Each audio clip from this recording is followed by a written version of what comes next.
terminó la conferencia. Terminó ya el presidente López Obrador. Mañana anuncia nuevamente puras preguntas, no habrá ninguna exposición para mañana. Y hoy le preguntaron sobre el tema de Lili Téllez, le preguntaron su opinión sobre las críticas que le hizo al doctor López-Gatell en el Senado. El presidente responde que esto es parte de lo que está sucediendo en el país. Dice, hay una oposición al cambio, a la transformación. Dice, yo celebro que estemos llegando a una transformación tan profunda sin violencia. Dice el presidente que claro que tiene que haber oposición, porque una transformación implica un cambio. Dice, nosotros lo que queremos es arrancar el régimen corrupto. Y dice el presidente que la oposición que tenemos, dice la oposición que tiene, la oposición al gobierno, dice, no ha optado por la violencia y eso hay que reconocerlo. Dice, el que hagan plantones, el que la prensa nos difame, dice, el que sean malcriados o malportados en el Congreso, como lo hicieron con el doctor López-Gatell, que lo maltrataron. Dice, pues esto no tiene mucho efecto. Dice, no hay que caer en provocaciones y hay que seguir avanzando de manera pacífica. Les hace un llamado a los legisladores, dice, hay que actuar con respeto. Dice, si invitan a los funcionarios a que informen en el Congreso y los tratan así, dice, pues entonces, ¿para qué los invitan si no los dejan hablar? Pregunta si nada más fue por el espectáculo. Y en todo esto que hablaba de la senadora Lili Téllez de la oposición, el presidente aprovechó nuevamente para hablar del doctor López-Gatell y así lo defendió. El manejo de la pandemia en México ha sido muy profesional y hubiesen querido en otras partes tener a médicos, a especialistas como Jorge Alcocer, como Hugo López-Gatell, de primera. Va de nuevo, ¿lo podemos volver a escuchar? Pónganlo, porque estas son de las que se van a recordar durante mucho tiempo. ¿Está listo? Va de nuevo. El manejo de la pandemia en México ha sido muy profesional y hubiesen querido en otras partes tener a médicos, a especialistas como Jorge Alcocer, como Hugo López-Gatell, de primera.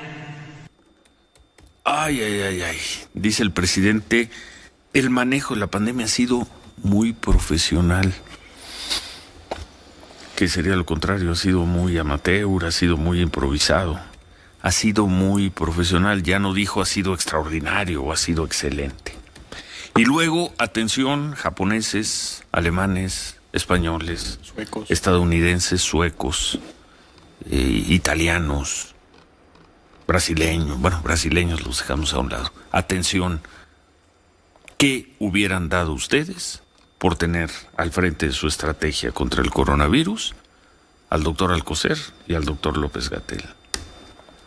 Increíbles estas palabras del presidente López Obrador, instalado ya en la negación de una realidad. Porque la realidad la hemos dicho aquí, y perdón, discúlpenos, pero llevamos 6 meses cuando menos, a partir del primer mes de la pandemia, 6 meses repitiéndolo. Hay un solo dato, que es el que nosotros vamos a tomar para evaluar la actuación de un gobierno, de un Estado frente a la pandemia. El dato de las personas muertas. Porque ¿de qué importa? Y aquí sí, como lo dijo bien Lili Téllez, ¿qué nos importa que haya 23%, 78%, 44% de camas desocupadas en un hospital? Entendemos que sea un indicador para medir la actividad económica, la reapertura, eso está bien. Pero ¿qué tiene de importante en sí que haya 28% de camas desocupadas? ¿Qué importa? Sí, el dato central sigue creciendo y es el de personas muertas. Ese es el dato. Y en las cifras oficiales estamos por llegar a los 85,000 mexicanos muertos por coronavirus. 85,000 en cifras oficiales, que según distintos estudiosos ya son más de 100,000 y quizá más de 150,000, y algunos calculan que son 200,000. Ese es el dato. Y con 85,000 muertos hay un presidente de la República que dice que el trabajo, el manejo de la pandemia ha sido muy profesional. Claro, siempre dirán, si no fuera profesional se hubieran muerto. ¿Cuántos, presidente? ¿Cuántos, doctor López-Gatell? ¿7 millones de mexicanos? 85,000 vidas perdidas reconocidas por el gobierno. Y sigue diciendo el presidente, no sé a partir de qué, o ya en una negación absoluta de la realidad, ya hubieran querido otros países haber tenido al doctor Alcocer y al doctor López-Gatell. Y además, las proyecciones de las cifras oficiales son durísimas, Sofía. Ayer actualizó el Instituto de Métricas y Evaluación de Salud de la Universidad de Washington en Estados Unidos, actualizó su proyección de personas que morirán en México por coronavirus, esto al 1 de febrero, y si se mantienen las condiciones actuales, las medidas actuales, la proyección de personas que morirán será de 132,961 personas. Repítenos, ¿a qué fecha? Al 1 de febrero. 1 de febrero. Esto si se mantienen las condiciones actuales y todo sigue como está hasta ahora.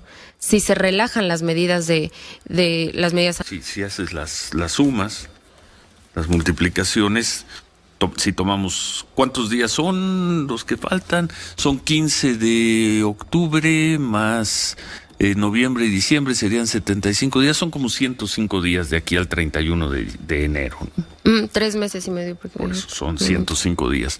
Si multiplicas por 300 personas que mueran de aquí a esa fecha, te va a dar unas 40,000 personas más 85,000, son 130,000, 130 y tantas mil. Eso es lo que está haciendo la Universidad de Washington. Para llegar a esas cifras, pues yo creo que son perfectamente lógicas. Si bien hay que reconocer que el número oficial de personas muertas cuando menos en la última semana ha bajado. Ya no tenemos 600, 700 casos diarios, ahora estamos teniendo 200, 300, aunque ayer fueron 400 y tantos. Sí, ya desciende Pues, el fin de semana. No creo que sea descabellado pronosticar 300 muertes diarias de aquí al 31 de enero, lo cual te llevaría la cifra a 130,000. Sí, 125,000, 135,000. Sí, es bastante probable, además tomando en cuenta el tema del factor de la influenza que ha reconocido incluso el doctor López-Gatell que tendrá un impacto en el tema del COVID. Bueno, vamos a pausa. ¿Cómo es? No, bueno, pues terrible, Ciro, terrible. Me parece que yo entiendo perfectamente bien cuando el presidente intenta proteger a un personaje que ya creo que ni siquiera es discusión generalizada por el sector médico, por el sector político, por el sector social. Es una vergüenza al frente de la nunca conocida estrategia del gobierno mexicano en lo que tiene que ver con la pandemia, y me refiero al señor López-Gatell, ¿no? La tristeza de ver al doctor Alcocer aislado, absolutamente inutilizado. 7 meses. 7 meses. Y pues sometido a, pues ahora sí que a los caprichos del presidente, ¿no? Que no supieron estar a la altura porque lo sorprendió, como dijeron, ¿no? Y que lo proteja porque dice, lo atacan. Es la obligación de los secretarios y de los subsecretarios es ir a informar al Senado y a la Cámara de Diputados, como si ellos no hubieran hecho groserías cuando eran perredistas, como si ellos no hubieran protestado cuando eran perredistas, contra panistas, contra priistas. Lo que hizo ¿no? Lili Téllez con López-Gatell comparado con lo que hizo Fernández Noroña con García Luna, es juego de niños. A ver, sí. Alfonso Ramírez Cuellar, presidente Morena, entró a caballo a la Cámara de Diputados a protestar por la falta de presupuesto para el campo hace un montonal de años. 2002. Alfonso Ramírez Cuellar. 18 años. A caballo, sí. ¿Por qué? Porque no le hacían caso. Porque esa legislatura, que por cierto coordinaba en los panistas Felipe Calderón, no les daban presupuesto, ¿no? En fin. Están haciendo llegar videos de sesiones, comparecencias de secretarios de Estado hace algunos años en el Senado y sobre todo en la Cámara de Diputados. Lo que pasó el lunes con López-Gatell fue una kermés. Una kermés de la secundaria. Lo que hizo Lili Téllez. Estuvo muy bien ella. Pero claro. Fue una kermés, hombre, dirigirle unas palabras a López-Gatell y luego entregarle un regalo. Nos están mandando, por ejemplo, las comparecencias del ex secretario del Trabajo, Javier Lozano, por ejemplo, después de la extinción de la Compañía de Luz y Fuerza del Centro, y cómo lo trataba la lo que había de López Obradorismo. Entonces estaban en el PT, en el PRD, cómo le gritaban, cómo tomaban la tribuna. Esas eran sesiones intensas. Sí. Donde además la violencia estaba, pero a un paso. Porque todo el tiempo era provocar, Ciro. Todo el tiempo era provocar. Lo del lunes No, hombre, no. fue una pastorela, Sí. ¿no? Por eso llama Para mucho la atención. López-Gatell, pero bueno, pues alguien que solo está esperando el elogio, como es López-Gatell, y el jefe de López-Gatell, pues cualquier protesta es una acción de los conservadores que se oponen al cambio. Revisen las comparecencias de Genaro García Luna Por ejemplo. y las de Javier Lozano, secretario de Seguridad Pública y secretario del Trabajo. Y estamos hablando de memoria y lo que nos... Sí, nos la mandaron, propia comparecencia del hoy presidente cuando fue desaforado en Cámara de Diputados. No me digas que también... Pero esa no fue tan intensa, ¿eh? No fue tan la intensa, sesión pero no digo, fue. pues, no puede decir el señor que no sabe de ese tipo de expresiones de un parlamento donde hasta balazos ha habido, en algún momento hasta un balazo por ahí se disparó hace muchos años, no de la época de la revolución, es todavía como creo que finales de los 90, principios del 2000, pero pues vaya, quizá hecho por la oposición en su momento era válido y hoy no. Y ahora se alarman porque Lili Téllez le dijo el virrey de las camas, vacías, lo cual es absolutamente cierto. Sí. Y de los miles de muertos. Esa ha sido la estrategia, al menos de difusión y de manejo político por parte del gobierno. No tenemos imágenes de gente pobre muriéndose afuera de los hospitales. Oiga, pero tenemos 85,000 muertos. No. Ya quisiera el mundo tener al doctor López-Gatell. Es increíble, es una vergüenza. Lo que acaba de decir el presidente López Obrador es una vergüenza. Porque hay 84,000, casi 85,000 personas, cuando menos, que perdieron a sus seres queridos por la pandemia del coronavirus. Y el presidente de la República, jefe de las instituciones públicas de salud en México, dice, pero nuestro encargado de controlar la pandemia es un ejemplo mundial, ya lo quisieran en otros países. Es una vergüenza lo que acaba de decir el presidente López Obrador. Cambio de tema. Pues igual